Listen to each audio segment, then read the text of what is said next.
আজকে আমরা শিখব যে ওয়াকফ কিভাবে করতে হবে, ওয়াকফর সম্পূর্ণ নিয়ম কানুন আজকে শিখব। তাই ভিডিওটি অনেক গুরুত্বপূর্ণ একটি ভিডিও, তাই ভিডিওটি কেউ একটুও টানবেন না, সম্পূর্ণ ভিডিওটি দেখতে থাকুন। তার আগে ছোট্ট একটি রিকোয়েস্ট করব, আমার চ্যানেলটি সাবস্ক্রাইব করুন। তো চলুন আমরা ভিডিওটি শুরু করি। বিসমিল্লাহির রহমানির রহিম। আজকে আমরা সোজা কোরআন থেকেই ওয়াকফের নিয়ম কানুনগুলো শিখব। জবর ওয়া, ফা লাগবে এই রয়ের সাথে ফির, ওয়া ফির। আইন লাগবে এই ওয়াবের সাথে আউ, নুন জবর না, ওয়া ফির আউ না। জাল লাগবে এবার এই লামের সাথে। দেখুন এখানে ইয়াটাও খালি, আলিফটাও খালি, এর জন্য জালকে আমরা এই লামের সাথে লাগিয়ে দেব। দিল হামজা ওয়াও জবর আউ, তা আলিফ জবর তা, এখানে এক আলিফ টান দিব, কারণ জবরের বামে যখন খালি আলিফ পাবো তখন এক আলিফ টান দিব। দাল জের দি, আউ তা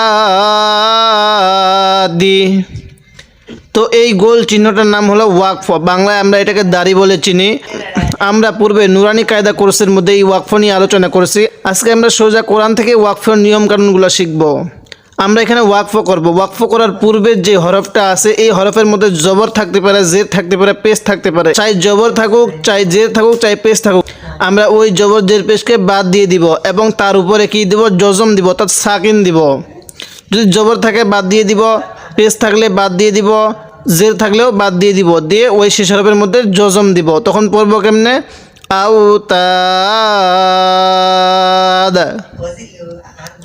ওয়া ফিরআউনা যিল আউতাদ। হামজা লাম জবর আল, লাম জবর লা, আল্লাহ। আমরা যখন আয়াতের শুরুতে এরকম খালি আলিফ দেখি তখন আমরা অনেকে হয়তো এটা পড়তে সমস্যা হয়ে যায়। তো আজকে আমরা এই নিয়মটা ভালোভাবে শিখে নিব। আয়াতের শুরুতে যখন আমরা এরকম খালি আলিফ পাবো তখন ওই আলিফের উপর আমরা জবর দিয়ে পড়ব। তখন জবর দিব, তখন সেটা হামজা বলবো। হামজা লাম জবর আল, লাম জবর লা, আল্লাহ। জালিয়াদের জি, নুন জবর না, আল্লাযীনা। এই জালের মধ্যে কিন্তু এক আলিফ টান দিব, কারণ জের এর বামে কি ইয়া সাকিন, এই জন্য এক আলিফ টানতে হবে। ত জবর ত, গইন লাগবে এই ওয়াবের সাথে গৌ, ত গৌ। ফা লাগবে এই লামের সাথে ফিল, বাজের বি, লাম আলিফ জবর লা, দাল জের দি, ফিল বিলাদি। এখন আমরা এখানে দম ফালাবো। দম ফালানো অর্থাৎ ওয়াকফ করব। এখন যখন ওয়াকফ করব তখন এই শেষ হরফের মধ্যে এই জেরটাকে বাদ দিব। যদি এখানে জবর থাকে তাও বাদ দিব, যদি পেশ থাকে তাও বাদ দিয়ে দিব। শেষ হরফের মধ্যে আমরা জজম দিব, অর্থাৎ সাকিন দিব। আল্লাযীনা তাগাউ ফিল বিলাদ। যদি আপনি এই ওয়াকফের নিয়মটা এখানেই শিখে নিতে পারেন তাহলে পরবর্তী কোরআন পড়তে যখন যাবেন তখন যেখানেই এরকম ওয়াকফ আসবে আপনি সেখানেই সুন্দরভাবে সহিভাবে পড়ে নিতে পারবেন।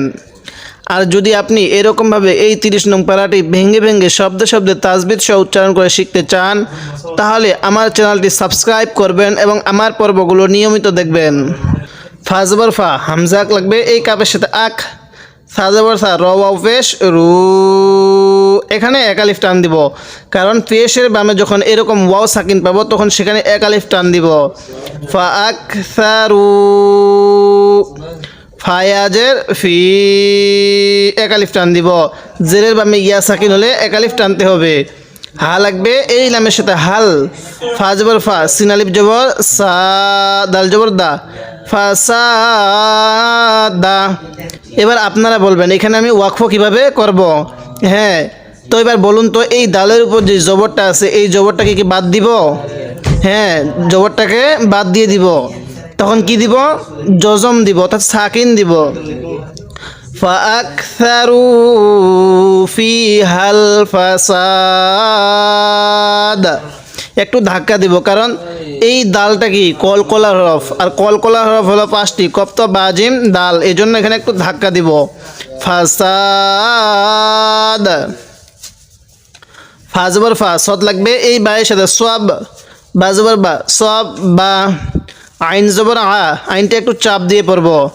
লামিয়া জবর লাই, হামিম জের হিম, আলাইহিম। রবা জবর রব, বা পেশ বু, কাপ জবর কা, রব্বু কা।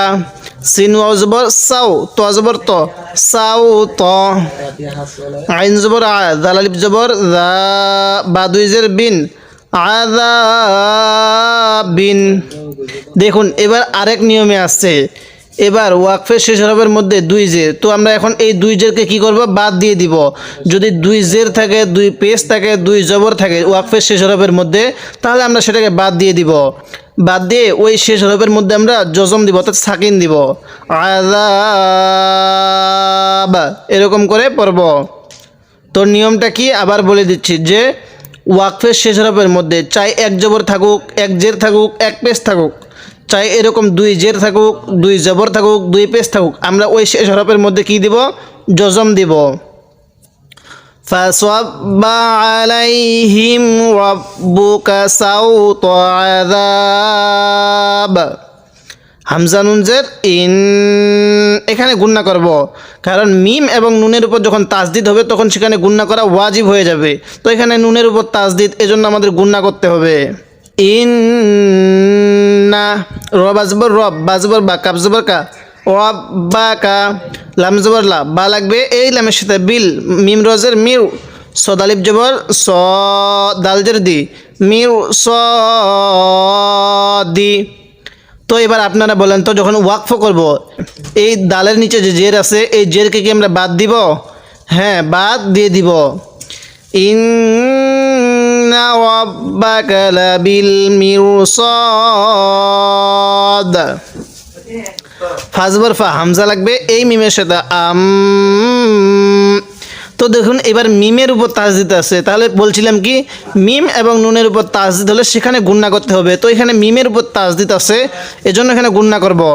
মিম লাগবে এই লামের সাথে মাল, ফা আম মাল। হামজা লাগবে এই নুনের সাথে ইং,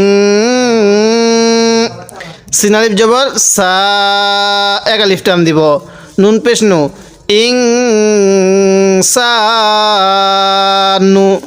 এখানে গুণনা করব, কারণ নুন সাকিনের পরে যখন ইকফার হরফ আসবে তখন সেখানে গুণনা করতে হবে।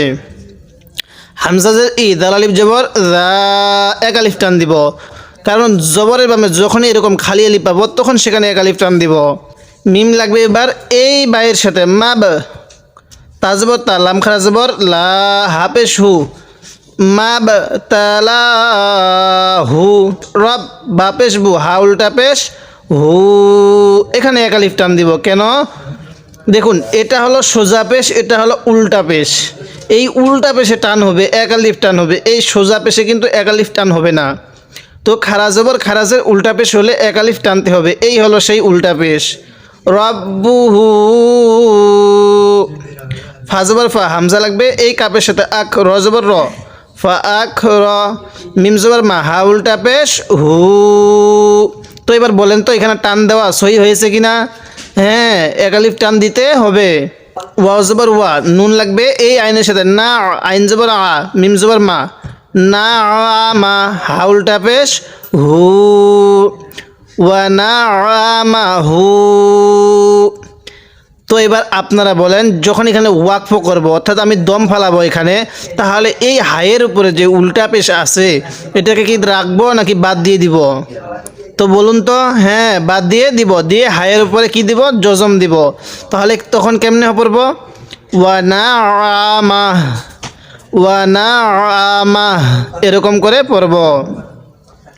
ফাজবর ফা, ইয়াজবর ইয়া, কফ ওয়াও পেশ উ, এক আলিফ টান দিব, লাম পেশ লু, ফায়াকুলু, র লাগবে এই বাইয়ের সাথে রব, বা ইয়াজের বি, এখানে তিন আলিফ টান দিব। কেন? এই ইয়াটা কিন্তু মদের হরফ, মদের হরফের উপর যখন এরকম চিকন চিহ্নটা থাকবে, তারপরে যখন এরকম লম্বা হামজা থাকবে সেখানে তিন আলিফ টান দিতে হবে। রব্বি, হামজা কাব জবর আক, র জবর র, আক র, মিম জবর মা, নুন জের নি, আক র মানি। তো এবার আপনারা বলেন যে এই শেষ হরফের মধ্যে যে জেডটা আছে এটাকে বাদ দিব? হ্যাঁ, বাদ দিয়ে দিব। তারপরে নুনের উপর জজম দিব, অর্থাৎ সাকিন দিব। তখন কেমনে পড়ব? আক র মান, ফাআম্মাল ইনসানু ইযা মাবতালাহু রাব্বুহু ফাআকরামাহু ওয়া না'আমাহু ফায়াকুলু রাব্বি আকরামান। ওয়াও জবর ওয়া, হামজা লাগবে এবার এই মিমের সাথে আম। তো এখানে কি করব আমরা? গুণনা করব। কেন? ওই যে বলছিলাম মিমে নুনে তাজদিদ গুণনা করা ওয়াজিব, মিমের উপর তাজদিদ এজন্য গুণনা করতে হবে। ওয়া আম মা, তো এখানে আমরা গুণনা করব, কারণ মিম এবং নুনের উপর তাজদিদ হলেই তো গুণনা করতে হবে। প্রথমে আমরা গুণনা করে নিব, তারপর এখানে 3 আলিফ টান দিব, কারণ এই যে আলিফ এটা মদের হরফ, মদের হরফের উপর এই যে চিকন চিহ্ন, এরপরে এই লম্বা হামজা থাকলে সেখানে 3 আলিফ টান দিতে হবে। হামজাজের ই, দাল আলিফ জবর দা, মিম লাগবে এই বাইয়ের সাথে মাব, তা জবর তা, লাম খারা জবর লা, হাফেশ হু, মাব তালা হু, ফা জবর ফা, কব জবর ক, দাল জবর দা, ফা ক দা, র জবর র, ফা ক দা র, আইন জবর আ, লাম লাগবে এই ইয়ায়ের সাথে লাই, হাজার হি, আলাইহি, র লাগবে এই জাহের সাথে রিজ, কব জবর ক, হা উল্টা পেশ হু, রিজ ক হু। তো এবার আপনারা বলেন, এখানে আমি যদি ওয়াকফ করি তাহলে হায়ের উপর যে উল্টা পেশ আছে এটা কি রাখবো না বাদ দিয়ে দিব? হ্যাঁ, বাদ দিয়ে দিব। ওয়া আম্মা ইযা মাবতালাহু ফাকাদারা আলাইহি রিজকাহ, ফাজবর ফা, ইয়াজবর ইয়া, কফ ওয়াও পেশ কু, লাম পেশ লু, ফায়াকুলু, র লাগবে এই বাইয়ের সাথে রব, বায়াজের বি, এখানে 3 আলিফ টান দিব, এই যে চিকন চিহ্ন। হামজা জবর আ, হা আলিফ জবর হা, নুন জবর না, নুন জের নি, আহা নানি। এখন এই নুনের নিচে যে যেটা আছে এটা আমরা বাদ দিয়ে দিব, নুনের উপরে কি দিব? জজম দিব। তখন কেমনে পড়ব? আহা নান, ফায়াকুলু রাব্বি আহানান, কাফ লাগবে এই লামের সাথে কাল, লাম আলিফ জবর লা, কাল্লা, বা লাগবে এই লামের সাথে, এই লামের সাথে লাগবে না। এখানে আমরা নিয়মটা ভালোভাবে স্মরণ রাখবো যে সাকিনওয়ালা হরফের পরে যখন তাজদিদওয়ালা হরফ হবে তখন আমরা ওই সাকিনওয়ালা হরফটাকে বাদ দিয়ে তাজদিদওয়ালা হরফটাকে ধরবো। এটা যদি আমরা এখানে স্মরণ রাখতে পারি, পরবর্তী আমরা কোরআন শরীফের যেখানেই পড়ি না কেন এই নিয়মটা আসলে আমরা সেখানে সহি শুদ্ধভাবে পড়তে পারবো। কাল্লা বাল, লাম আলিফ জবর লা, তা লাগবে এই কাপের সাথে তুক, রজের রি, মিম ওয়াও পেশ মু, নুন লাগবে এই লামের সাথে নাল, ইয়া জবর ইয়া, তা ইয়াজের তি, জবর মা, ইয়াতি মা। এই ওয়াকফের নিয়মটা আরেকটু ভিন্ন। এখানে আমরা শেষ হরফের মধ্যে যোজন দিব, অর্থাৎ সাকিন দিব, ঠিক আছে, কিন্তু তার পূর্বের হরফে দেখতেছি কি মদের হরফ। যখন শেষ হরফের পূর্বের হরফে এরকম মদের হরফ দেখব, অর্থাৎ আলিফ ওয়াও ইয়া এই 3টি থেকে যদি কোনো একটি থাকে তাহলে ওই ওয়াকফের সময়ে আমরা সেখানে 3 আলিফ টান দিব। কাল্লা বাল্লা তুকরিমুনাল ইয়াতীম, এখানে 3 আলিফ টান দিব। তখন ওয়াও জবর ওয়া, লাম আলিফ জবর লা, 1 আলিফ টান দিব। তা জবর তা, হা লাগবে এই দোদের সাথে হা। আমরা আগে হায়ের মধ্যে 4 আলিফ টান দিয়ে দিব, হায়ের মধ্যে 4 আলিফ টান দিয়ে দেওয়ার পরে আমরা দদের সাথে লাগাবো হা,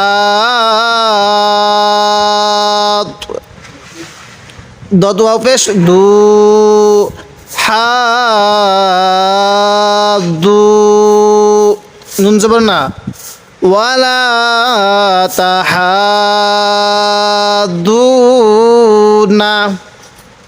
আইন জবর আ, লাম ইয়াখরা জবর লা, তো জবর তো, আইন আলিফ জবর আ, মিম লাগবে এই লামের সাথে মিল, এবার এই মিম লাগবে এই সিনের সাথে মিস, কাপিয়াজের কি, নুনজের নি, মিস কি নি। তো এখন আপনারা এই ওয়াকফের নিয়মটা বলবেন যে আমি এখানে কি টান দিব কি দিব না। তো এবার আপনারা বলবেন এই ওয়াকফের মধ্যে টান দিব হ্যাঁ, কয় আলিফ টান দিব? 3 আলিফ টান দিব। কেন? এই যে ওয়াকফের শেষ হরফের পূর্বের হরফে কি আছে? মদের হরফ আছে। তাহলে আমরা এখানে কয় আলিফ টান দিব? 3 আলিফ টান দিব। ওয়ালা তাহাদ্দুনা আলা তুআমিল মিসকিন। ওয়া জবর ওয়া, তা লাগবে এই হামজার সাথে। তা কাপ পেশ কু, লাম ওয়া পেশ লু, তা কুলু। নুন লাগবে এই তায়ের সাথে। নাত, তা পেশ তু, র আলিফ জবর র, সা জবর সা। ওয়া তা কুলু না তুরসা। হামজা কাপ জবর আক, লাম লাগবে এই লামের সাথে লাল। আবার লাম লাগবে এই মিমের সাথে লাম। মিম আলিফ 2 জবর মান, লাম মান। এখানে ওয়াকফের আরেকটি নতুন নিয়ম শিখবো এখন আমরা। তাহলে আমাদের ওয়াকফের নিয়ম সব শেখা হয়ে যাবে। তো এখানে এই নিয়মটি হলো, তো আমি পূর্বে ওয়াকফের মধ্যে বলছিলাম যখন শেষ হরফের মধ্যে 2 জবর 2 জে 2 পেশ থাকবে তখন আমরা ওই 2 জবর 2 জে 2 পেশকে বাদ দিয়ে দিব। এখানে আমরা বাদ দিব না, কারণ যখন দেখব 2 জবরের পরে এরকম আলিফ আছে, খালি আলিফ আছে, তখন আমরা ওই জায়গার মধ্যে 1 জবর ফালাইয়া আরেক জবরে 1 আলিফ টান দিব। শুধুমাত্র এটা ওয়াকফের জন্য, শুধুমাত্র এটা ওয়াকফ করার সময় এই নিয়মটা প্রযোজ্য। তো আমরা এখানে 1 জবরকে রেখে আরেক জবর বাদ দিয়ে 1 আলিফ টান দিব। ওয়াতা কুলু না তুরসা আকলাল্লাম মা, 1 আলিফ টান দিব। ওয়া জবর ওয়া। এখন যখন আয়াতের শুরুতে এরকম তাসদিদওয়ালা হরফ হয় তখন সেটা আমরা অনেকেই পড়তে পারি না। তো আমরা কি করব? এই তাসদিদটাকে বাদ দিব। যদি পূর্বের আয়াতের সাথে মিলিয়ে পড়ি তো মিলিয়ে পড়ে চলে যাব। ওয়া জবর ওয়া, তা পেশ তু, হা লাগবে এই বায়ের সাথে হিব, বা ওয়া পেশ বু। নুন লাগবে এই লামের সাথে নাল, তু হিব্বু নাল। মিম আলিফ জবর মা, লাম জবর লা, মা লা। হা বা পেশ হুব, বা আলিফ 2 জবর বান, হুব বান। জিম লাগবে এই মিমের সাথে জাম, মিম আলিফ 2 জবর মান, জাম মান। তো এবার আপনারা বলেন এই ওয়াকফের সময় কি আমরা এই 2 যে, তো এবার আপনারা বলবেন আমি যখন এখানে ওয়াকফ করব তখন কি মিমের উপরে যে 2 জবর আছে এই 2 জবর কি বাদ দিব না 1 জবর বাদ দিব? এবার আপনারা বলবেন। হ্যাঁ, 1 জবর বাদ দিয়ে আরেক জবরে 1 আলিফ টান দিব। এখানে আমরা এই নিয়মটা একটু ভালোভাবে স্মরণ রাখবো। যখন এরকম 2 জবর দেখব ওয়াকফের শেষ হরফের উপর, তারপরে যদি এরকম খালি আলিফ থাকে ওই জায়গার মধ্যে আমরা 1 জবরকে বাদ দিয়ে দিব, আরেক জবর রেখে ওই জবরে 1 আলিফ টান দিব। তো আমরা ওয়াকফের সমস্ত নিয়মকানুন শিখে ফেললাম। আমরা হয়তো অনেকে আগে কোরআন শরীফ পড়ছি বা কায়দা পড়ছি, যার কারণে আমরা হরফগুলো সহি করতে পারি নাই। যাদের হরফের উচ্চারণ সহি হয় নাই তারা আমার নুরানি কায়দা কোর্সের প্রথম, দ্বিতীয়, তৃতীয় এই 3টি পর্ব দেখবেন। এবং যাদের হরফের উচ্চারণ সহি আছে কিন্তু 1 আলিফ টান কোথায় দিতে হবে, 4 আলিফ টান কোথায় দিতে হবে, তারা আমার নুরানি কায়দা কোর্সের 5ম, 6ম, 7ম, 8ম এবং 9ম এই কয়েকটি পর্ব দেখবেন। এবং আমি এই সমস্ত পর্বের লিঙ্ক আমি ডেসক্রিপশনে দিয়ে দিছি। আর আপনি যদি এই 30 নং প্যারাটি এভাবে ভেঙ্গে ভেঙ্গে শব্দে শব্দে তাজবিদ সহ উচ্চারণ করে শিখতে চান তাহলে আমার চ্যানেলটি সাবস্ক্রাইব করুন এবং আমার পর্বগুলো নিয়মিত দেখবেন। তাহলে ইনশাল্লাহ আপনাকে গ্যারেন্টি দিতে পারবো আপনি 100% কোরআন রিডিং সহি শুদ্ধভাবে শিখতে পারবেন। তো আজকে আমরা এই 20 নং আয়াত পর্যন্ত আলোচনা করলাম। পরবর্তী পর্বের মধ্যে আমরা 20 নং আয়াতের পর থেকে আলোচনা করব। তাই আপনি আমার প্রত্যেকটি ভিডিও নিয়মিত দেখবেন।